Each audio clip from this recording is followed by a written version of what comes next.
Hello आणि नमस्कार सर्वांना. मी रश्मी तुम्हा सर्वांचं पुन्हा एकदा आपल्या चॅनल टेस्टी बाईटमध्ये मनापासून स्वागत करत आहे. अजूनही तुम्ही चॅनलला लाईक शेअर सबस्क्राईब केलं नसेल तर सर्वप्रथम जाऊन लाईक शेअर सबस्क्राईब करा. उद्यापासून श्रावणी सोमवार चालू होणार आहे, तर त्याआधी गटारी स्पेशल तर झालंच पाहिजे. तर गटारी स्पेशलसाठी आज आपण बनवणार आहोत कढाई चिकन दम बिर्याणीची रेसिपी. खूप इझी आहे, खूप छान रेसिपी आहे, नक्की घरी ट्राय करून बघा. तर आपण डायरेक्टली जाऊयात कृतीकडे. तर कढाई चिकन दम बिर्याणी बनवण्यासाठी सर्वप्रथम आपल्याला चिकन मॅरिनेट करून घ्यायचं आहे. आपल्याला चिकन मॅरिनेट करण्यासाठी इथे एक अर्धा किलो चिकन मी स्वच्छ धुवून घेतलं आहे. ते स्वच्छ झाल्यानंतर त्यामध्ये आपण टाकणार आहोत 3 चमचे दही. 3 चमचे दही नंतर 2 मोठे चमचे आलं लसणाची पेस्ट. आलं लसणाच्या पेस्ट नंतर आपण त्यामध्ये सुके मसाले टाकून घेणार आहोत, ज्यामध्ये आहे 1 चमचा हळद, 2 मोठे चमचे काश्मीरी लाल मिर्च, 1 चमचा धना जिरा पावडर, 2 मोठे चमचे चिकन मसाला. त्याच्यानंतर आपण जे मी इथे टाकते आहे शाही बिर्याणी मसाला टाकते आहे. शाही बिर्याणी मसाला टाकून घ्यायचा आहे. शाही बिर्याणी मसाला टाकल्यानंतर आता चवीनुसार मीठ विसरलात का? चवीनुसार मीठ टाकून छान पद्धतीने मिक्स करून आपल्याला फ्रीजमध्ये अर्धा तासासाठी मॅरिनेशनसाठी ठेवून द्यायचं आहे. इथून पुढे आपण तयारी करणार आहोत भाताची. भात मी इथे एक दावतचा बासमती राईस एक अर्धा तासापूर्वी भिजत ठेवला होता. एका बाजूला पातेल्यामध्ये पाणी देखील उकळायला ठेवलं होतं. पाणी उकळत असताना आपण त्यामध्ये टाकणार आहोत 2 मोठे चमचे मीठ. मिठाचं प्रमाण थोडं जास्तच असावं, कारण जेव्हा आपण पाणी आणि तांदूळ गाळतो उकळत असताना तेव्हा त्याच्यासोबत ते मिठाचं पाणी देखील गाळलं जातं. सो खारट होण्याची शक्यता काही खूप जास्त नसते. आता मी त्यामध्ये टाकत आहे 3 लवंगा. टाकल्यानंतर त्यामध्ये मी टाकते आहे 2 मोठ्या हिरव्या वेलची, मसाला वेलची आहे ही. त्यानंतर मी त्यामध्ये टाकत आहे नॉर्मल आपली जी ग्रीन वेलची असते, हिरवी वेलची असते, त्या 3 ग्रीन वेलच्या टाकल्या आहे. त्यानंतर मी टाकत आहे त्यात 3 तमालपत्र. 3 तमालपत्र टाकल्यानंतर मी त्यामध्ये टाकत आहे लिंबूचा रस. आपल्याकडे लिंबू असेल तर त्या लिंबूचा रस त्याच्यामध्ये छान पद्धतीने स्क्वीज करून घ्यायचा आहे. इथे दालचिनीचा तुकडा होता माझ्याकडे, तो दालचिनीचा तुकडा. हे जे सगळे इन्ग्रेडियंट्स आहे मोस्ट ऑफ जण ते काढून घेतात नंतर मसाले जे आहे, पण त्या पाण्यामध्ये ते छान पद्धतीने त्याचा वास आणि एक स्मेल छान तयार होतो. सो त्यासाठी हे सगळे टाकले जातात मसाले. हे जेव्हा तांदूळ आपण गाळून घेणार आहोत तेव्हा हे लिंबूचे जे मी पीस ह्याच्यामध्ये जे टाकते आहे ते त्याचा रस त्याच्यामधून निघावा म्हणून मी ते टाकले आहे. ते नंतर आपण काढून घेणार आहोत त्याच्यामधून सगळा. त्यानंतर मी याच्यामध्ये टाकले आहे हिरव्या मिरच्या. 3 ते 4 हिरव्या मिरच्या टाकायच्या आहेत. लिंबूचा रस त्यामध्ये टाकल्यानंतर त्याच्यामध्ये टाकली आहे मी बारीक चिरलेली कोथिंबीर.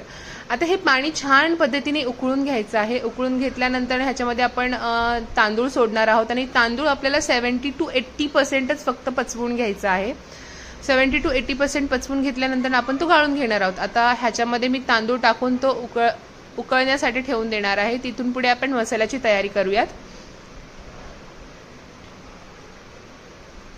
ह्याच्यामध्ये मी तांदूळ सोडते. आपला जो अर्धा तासापूर्वी आपण जो बासमती राईस भिजायला घातला होता तो बासमती राईस सोडते त्याच्यामध्ये. तो छान पद्धतीने उकळवून घेऊयात आपण. आता आपण मसाल्याची तयारी करूयात. इथे आपण टाकला आहे 70 to 80% आपल्याला तो पचवायचा आहे.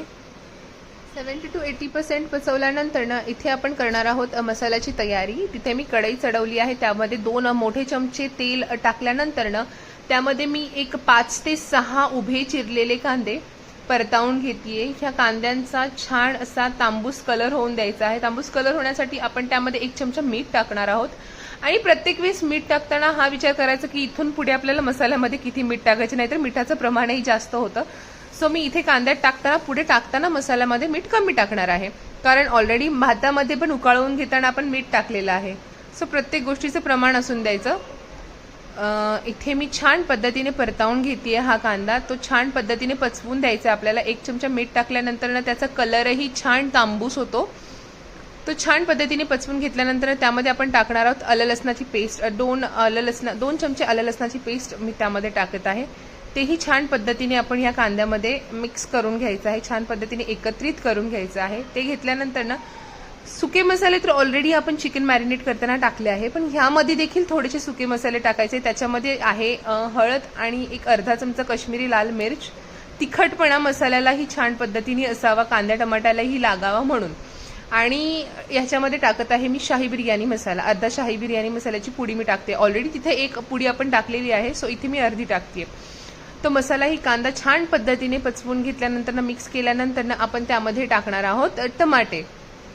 टमाटे मी 3 मोठे टमाटे उभ्या कापाचे कापून घेतले आहे. तेही छान पद्धतीने आपण या मसाल्यामध्ये मिक्स करून घेणार आहोत.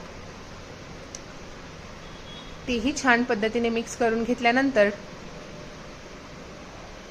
छान पद्धतीने मिक्स करून घ्यायचं आहे. इथे बघत आहात तुम्ही छान पद्धतीने सगळा मसाला एकत्रित झालाय. प्रत्येकाची बिर्याणी करायची पद्धती वेगळी असते, माझीही वेगळी आहे. सो आता इथे ह्या स्टेजला आपण टाकत आहोत आपण जे मॅरिनेट करून चिकन ठेवलं होतं फ्रीजमध्ये एक अर्धा तासापूर्वी, ते मॅरिनेशन केलेलं चिकन आपण ह्याच्यामध्ये टाकत आहोत. तर ते आपण हे सगळं कोट करून घेणार आहोत छान पद्धतीने त्या कांदा टमाट्याच्या मसाल्याला.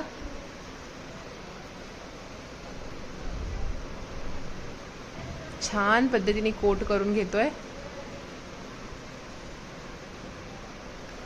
आता आपल्याला ती शिजण्यासाठी ठेवून द्यायचं आहे. त्याच्यावर झाकण ठेवून मुळातच ते पाणी स्वतःचं सोडतं चिकन, पण त्याच्यामध्ये जर गरज लागली आपल्याला चिकन शिजवायची तर आपण त्यामध्ये पाणी टाकून झाकण ठेवून चिकन शिजवून घ्यायचं. आपल्याला हा मसाला छान पद्धतीने परतवून शिजवून घ्यायचा आहे.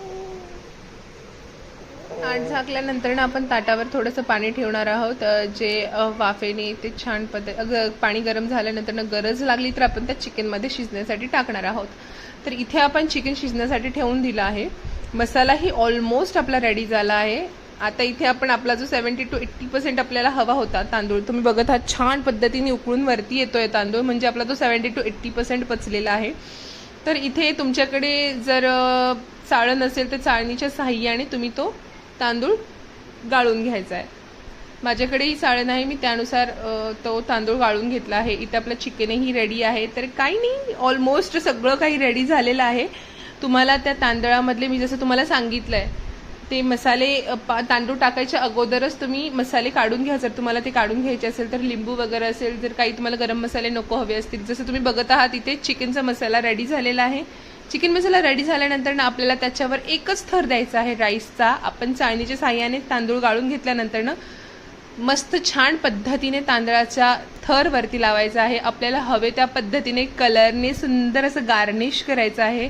जसं की तुम्ही माझ्या आधीच्याही रेसिपीमध्ये बघितलं आहे, मी जास्तीत जास्त कलर टाकण्याचा प्रयत्न करते कारण मला तो रंगीबिरंगी बिर्याणी राईस खूप आवडतो. तो दिसायलाही छान आहे. तुम्ही बघता आहात प्रत्येक दाणा हा तांदळाचा इतका सुंदर मोकळा झालेला आहे, अति उत्तम लागतो तो आणि खूप सुंदर. आणि वरती छान पद्धतीने आपल्याला हा जो तळलेला कांदा आहे आपण तो छान पद्धतीने गार्निश करायचा आहे. बघत आहात तुम्ही किती देखणी बिर्याणी दिसतीये. ती खायलाही तेवढीच उत्तम झाली होती, तेवढीच छान झाली होती. छान पद्धतीने गार्निश केल्यानंतर ना आपल्याला त्याच्यावर थोडंसं गावरान तूप टाकायचं आहे. गावरान तूप टाकून एक दम देण्यासाठी 10 ते 15 मिनटं, ऑलमोस्ट बिर्याणी तर रेडी झाली आहे, फक्त आपल्याला 10 ते 15 मिनटं दम देण्यासाठी ठेवून द्यायचं आहे. सो येस, दम दिल्यानंतर ना तुम्ही बघत आहात, तुम्हाला मी दाखवतेय की प्रत्येक दाणा किती मोकळा आणि किती सुंदर झाला आहे. खूप सुंदर बिर्याणी झाली होती. गटारी स्पेशलसाठी नक्की तुम्ही ट्राय करून बघा. चिकन दम बिर्याणी तुम्हाला खूप जास्त आवडेल. तुम्ही नक्की ट्राय करून बघा, नक्की एन्जॉय करा कढाई चिकन दम बिर्याणी. टेस्टी बाईटला अजूनही लाईक शेअर सबस्क्राईब केलं नसेल तर प्लीज लाईक शेअर नक्की सबस्क्राईब करा. थँक्यू.